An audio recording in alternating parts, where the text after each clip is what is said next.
right, guys, this is going to be the 1-year ownership review of my 2023 Alfa Romeo Stelvio Veloce. I'm going to pull over in a little bit.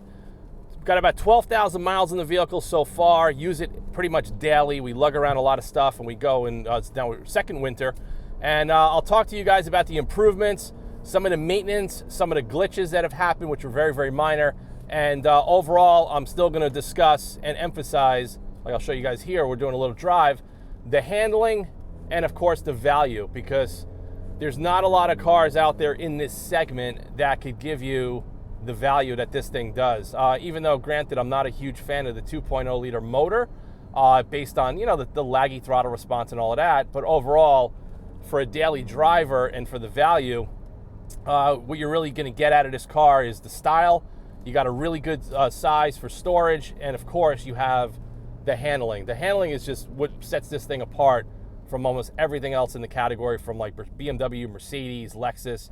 And I think if that's what you're going for, this is probably going to be a great value. And like I said, I don't know if they're going to continue making the 2.0s, you know, that much longer. So on the pre-owned market, these are going to be an exceptional value as long as you get a certified pre-owned Alfa Romeo warranty. So we're going to pull over. I'm going to show you guys the condition of the car, talk about everything, talk about a couple of things that I suggest you get if you get one of these cars, just to make your life a lot easier owning one. And we'll talk about the 12,000 miles on the 23 Veloce. And I'll also compare and contrast to my 2019. We had about 40,000 miles on that one. And to be honest with you, I will say it up front in the intro of the video, the 23 is a far better vehicle all around. It's just quieter, better built, smoother, and it just seems to be a much more refined package than the earlier versions of the Stelvio. So let's pull over right now. We'll talk some more about it. All right, guys, just pulled over. So just want to show you guys the interior after a year of ownership. It has really good condition. It's not worn out. Now, you see over here on this door panel, this is something that I want to advise anybody that gets the optional leather wrap dash, that on a rainy day, I don't advise you to leave the top bolster up there saturated in water, because it will cause the leather to wrinkle and dry out. You can kind of see it right there. So that's just something that, you know, unfortunately it happened, and there's really not much we could do about it unless you fully reupholster that. Other than that, the dashboard looks great. I actually prefer not having the red down here and the red on the doors. I really like the all black interior, just with the red interior. All of this stuff is wearing well. There's no issues whatsoever. We got the WeatherTech cup phone just to keep the phone in there. You could also keep the phone in there as well. You can see the steering wheel. Now, on my the 2019 Stelvio, that steering wheel was not leather wrapped. It was like a synthetic leather. This is actually leather wrapped, and you can see I maintain it. I clean it usually like every week, and it's holding up well. There's no scratches, there's no wear and tear, so we're good on that. Also, I definitely would advise anybody that wants one of these, especially a Veloce, get it with the leather dash. It just looks so much nicer, and it just makes the interior so much more upscale, and it really doesn't add that much money to the MSRP of the price. But overall, everything is the same. We're not going to talk much about the tech. It's very basic. This one also does come with the touchscreen. A little laggy, a little silly. The door panels, you can see here, this one has got good leather. There's no wear and tear on that one. For some reason, that window, I think, was left open during a rainstorm, and that's what happened over there. You can see the leather bolstering. The leather on this car is pretty good. I mean, if you take care of it, like I said, I do clean it. Over here, the creases, this is from getting in and out because it is an SUV, but you can see there's no cracks. There's no heavily soiled or heavy wear and tear on the leather. It's all good. You don't really have much scuffs here. Also, these are the 3D Max Spider floor liners, cargo liners. I actually recommend these better than the WeatherTechs. They actually look better, and they're easier to clean. So if you guys are interested or have a Stelvio, I will put links to this in the description of the video as well. So we have the 3D Max in the front, we have them in the rear, and in the cargo area, we have a WeatherTech trunk liner, which I'll show you guys in a moment. Okay, so here's the rear. And this car, I'm going to tell you right now, I load this car up with tires, with wheels, with hundreds of boxes. This thing gets abused. And for the condition of the interior to be this good, it all comes down to the testament of my care. So right now the car is nice and clean. I cleaned it a couple of days ago just so I could do this video today.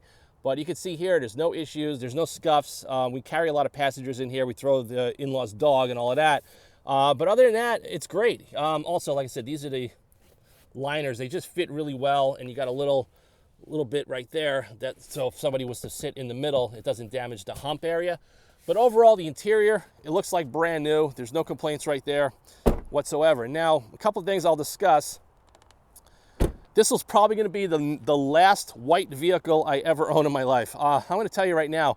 So if you guys are familiar, the earlier Stelvios came with a textured black plastic down here and then on the rocker panels, which was kind of cool. And I did a video on the Cerakote trim coat, and that actually really does a good job of revitalizing it. For some reason, this white paint shows every single speck throughout the day, even though the car is clean. Now, I have the Autofanatic rock guards front, and I also have the prototypes in the rear. So we still sell these in the store. FYI, if you want these, go to our website, and if you want the full package, you could also contact us for that. But what bothers me is that I'm constantly cleaning all the tar and all the dirt on this lip. And unfortunately, on a white vehicle, it's pretty obvious. It's just something that just drives me a little bit crazy as someone that's a detail freak. And it's like front and rear. You can kind of see it there. You know, it's just all the debris that gets kicked up on the rainy day, and it gets stuck there. So I did a video, I think last year on the channel, showing you guys how to decontaminate a white car using like the Autofanatic Moneymaker and the Rupes HLR 75 cordless. And it's pretty easy to do, but I'm doing a pretty good job upkeeping it. But even with the rock guards make a significant improvement as far as what gets splattered onto the bottom of the car. But it's still to the point where the white paint shows everything, and it's just one of those little things that it's just a personal preference. I don't think I would do a white version of a car ever again. These are the rear splash guards.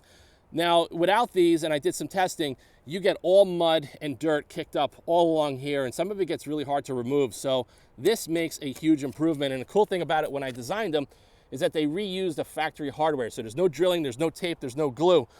Also, the #1 improvement we did to this car from day one was the installation of the Continental DWS 06 Plus. I cannot tell you how awesome these tires are. They're smoother, they're quieter, they ride better, they handle better. In the rain, they're incredible. In the snow, they're incredible. If you guys watch, I have a lot of content on the Autofanatic channel. This is a home run. This is one of the best improvements you can make to a brand new Stelvio or even a Giulia.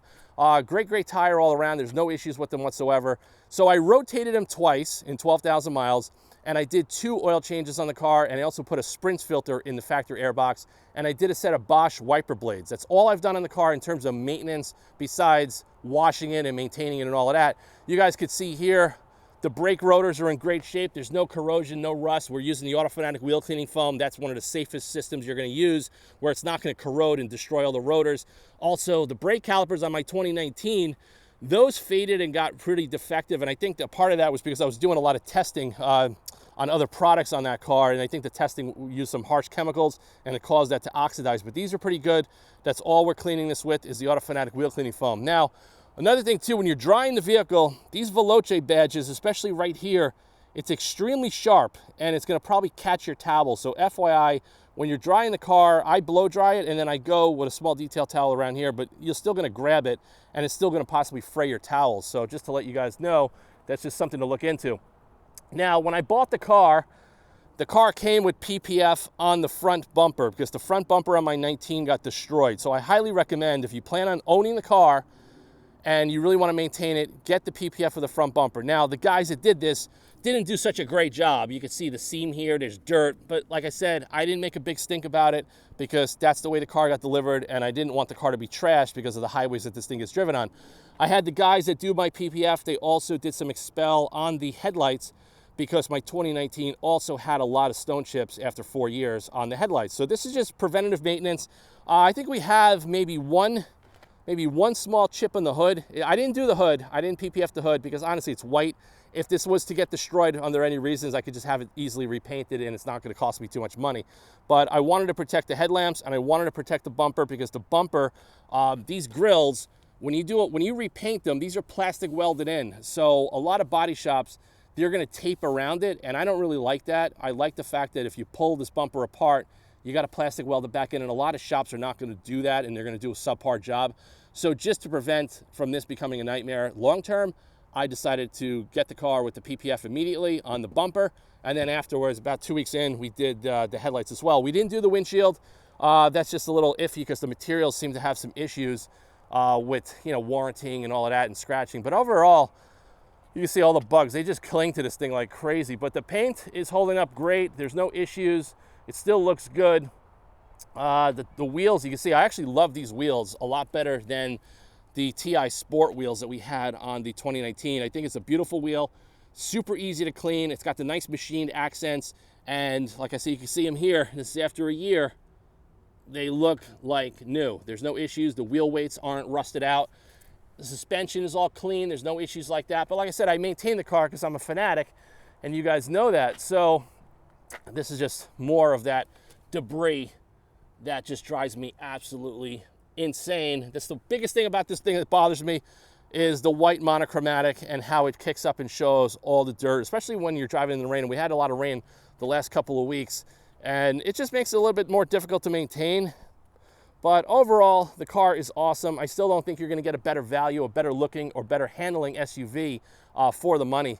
And like I said, Alfa Romeo came out with that tonality. Nobody's buying them for good reason, because they're too expensive and there's no incentive to buy it. And I've been doing some videos on this EV BS for a while. So look, we got back here, this is the WeatherTech cargo liner. We got some bags for groceries. We got number one too, whenever I get gas, I use gloves on the pumps. Call me OCD, but I just don't like touching dirty gas pumps, especially in the area, especially when a lot of it's self-serve. So I carry, these are like 5 mil gloves that I get at Harbor Freight. Also, in all my cars, I carry a safety seal tire kit. Even though this car has the Space Saver spare and the jack and everything else, this is just another preventative measure that I pack in the car, and it just makes life a lot easier because we do go on a lot of longer road trips. Now, you can see the back of the car looks good. There's clean, there's no issues with the bumper, the bottom diffuser, the exhaust tips, everything looks great. Now, when I load up a lot of products in this car, I usually take this out and I leave it at home. Now, the one thing that drives me nuts is this piece right here, okay? Because when you throw a lot of boxes in here, this, watch, you'll see, I'll show you, I'll pop it out. This thing just pops right out, and then it'll start flapping, driving you crazy. And I don't think it really does much as far as protecting the cargo area, because this thing goes up to there, and then when you close it, I mean, I'm not carrying flat screen TVs, and I'm not leaving the car parked in a bad neighborhood. But just one of those things that bothers me is this. I don't like the way it looks, and it does flop around a lot. So I usually take it off and I leave it in the garage, but Miss Auto Fanatic complains that she wants it back on the car, so I just keep it, you know, to appease her. But I just don't like the way it looks, and I don't think it really serves much of a purpose.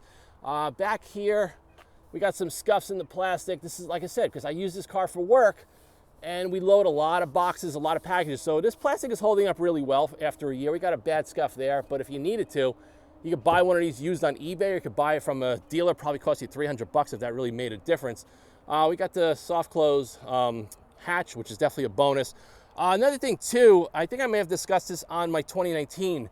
Back here, you get a lot of debris that seems to cake up in this area and down into this area. So I try to spend, every time I wash the car, I try to spend a lot of time cleaning out this area and going through all of this. And I use like the clay matrix mitt just to clean this all up, because a lot of debris just seems to capture itself all the way back into this area whatsoever.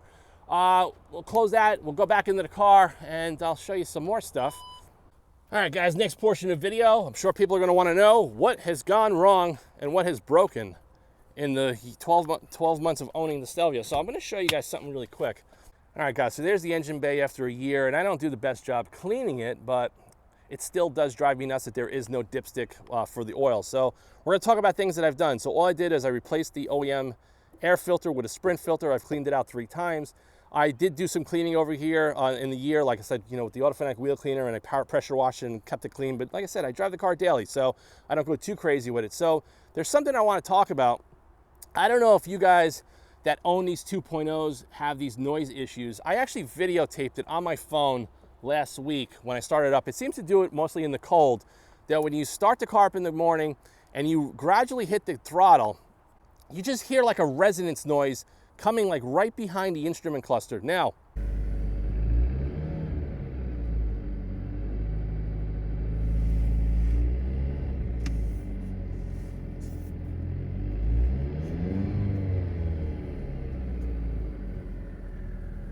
there was a video I saw on YouTube where guys are talking about, I got my pliers here, there's a little rod, you see that right there? And I think this may control the wastegate or the turbo. I'm not really sure, but this has caused a lot of issues with rattling and noises on the earlier 2.0s. I don't know if that's what I'm hearing, but I just wanted to report back that this might be the continuing culprit of that noise. It doesn't stop the car from driving. It doesn't cause any issues.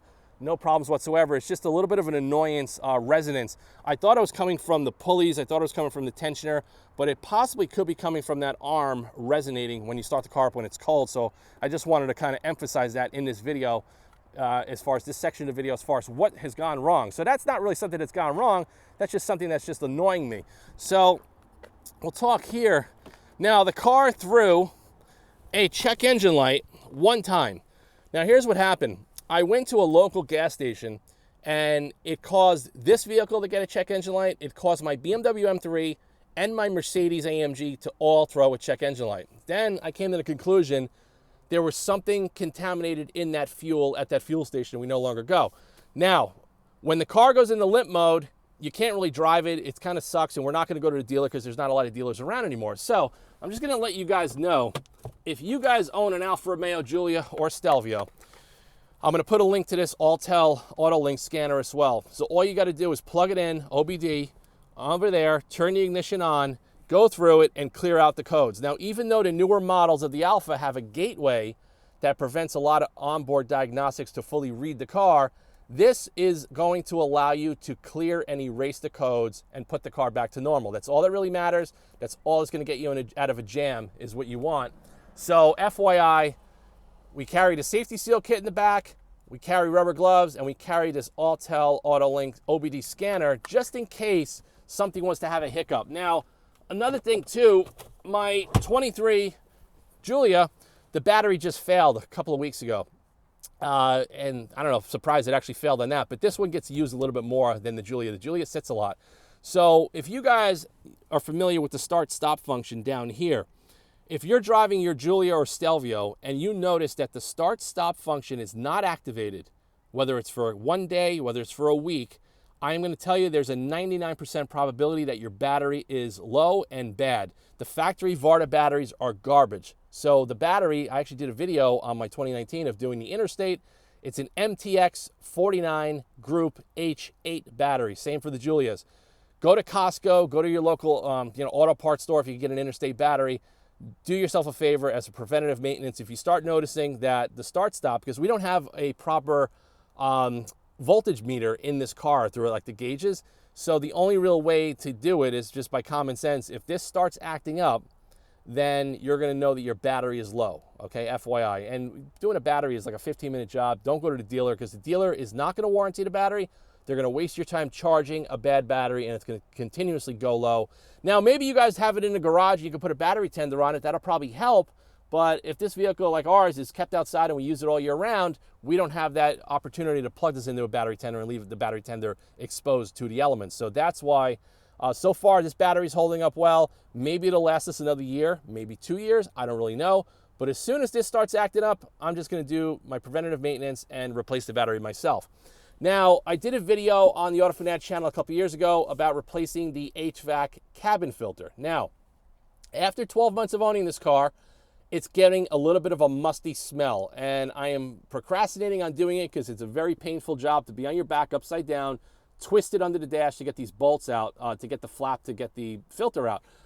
So I'm going to probably be doing that soon. Once the weather warms up, I'm going to change the filter. I'm going to put an upgraded filter there, and then I'm going to put the ozone generator in the car for about an hour, and we're going to kind of deodorize it, and we're going to spray some IPA or probably some alcohol in the vents, just because there's like some sort of a musty smell, and it could be because we've been getting so much rain, and it's probably getting into the cowl area, and it's probably getting into the filter, and it's probably causing some mold to grow. So that's just something that's going to be preventative maintenance that I'm going to have to be doing most likely in the next couple of weeks.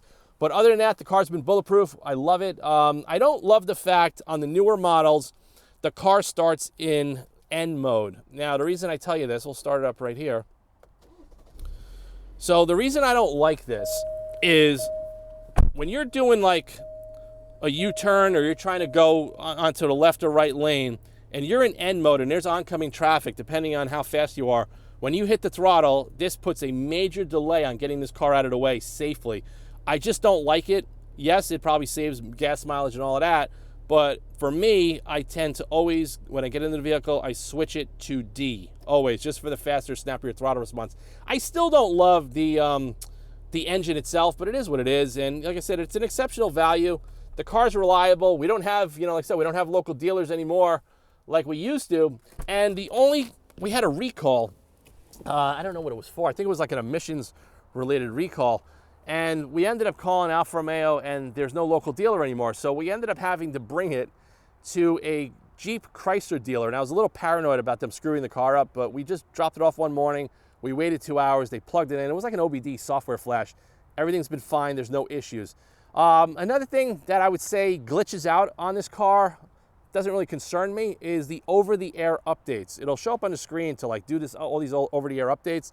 And when you click select, for some reason, it just doesn't seem to register. It keeps sending the response over and over and over again. It drives me nuts, but it doesn't really matter because I don't use a lot of the tech in the car. I don't even use the touchscreen, so it's not really something of importance to me.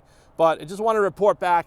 This is my 12-month, 1-year ownership of the Alfa Romeo Stelvio Veloce. Super awesome, well built, definitely much more refined than the earlier Stelvios, and I definitely highly recommend it if you guys are looking for kind of like a mid-size, almost to a full-size SUV. You got the styling, you got the handling, you got the value.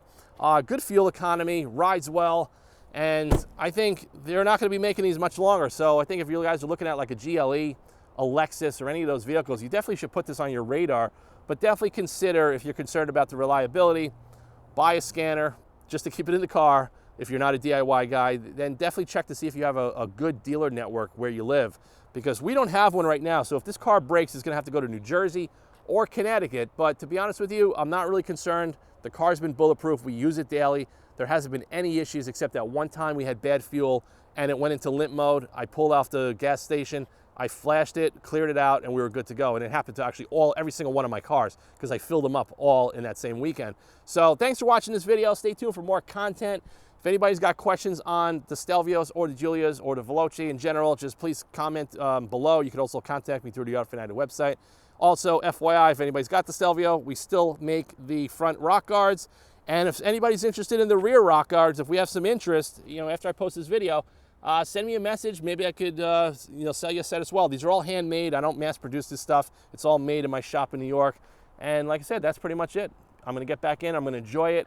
And will I get another Stelvio after this? You know what? I don't know. I still prefer a quadrifoglio Stelvio, but she didn't want it, and I understand. We just don't need it. It's just not very practical for the way we're using the car, and especially in New York City, burning up gas, stop and go traffic. We're doing a lot of long road trips.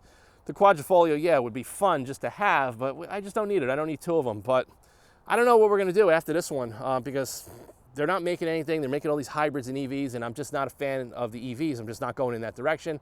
And the hybrids concern me long-term of ownership because of when the hybrid system breaks, how are you going to fix it? How are you going to service it, especially if your dealership network is not abundant like what we have right now in New York. So stay tuned for more content. I'll see you guys in the next video soon. And like I said, get out, go drive an Alfa. I think once you drive one and once you get used to the car, I think you're going to fall in love, just like I have. I've been driving it for the last 5.5 years, and I report all my complaints on the channel, good, bad, whatever.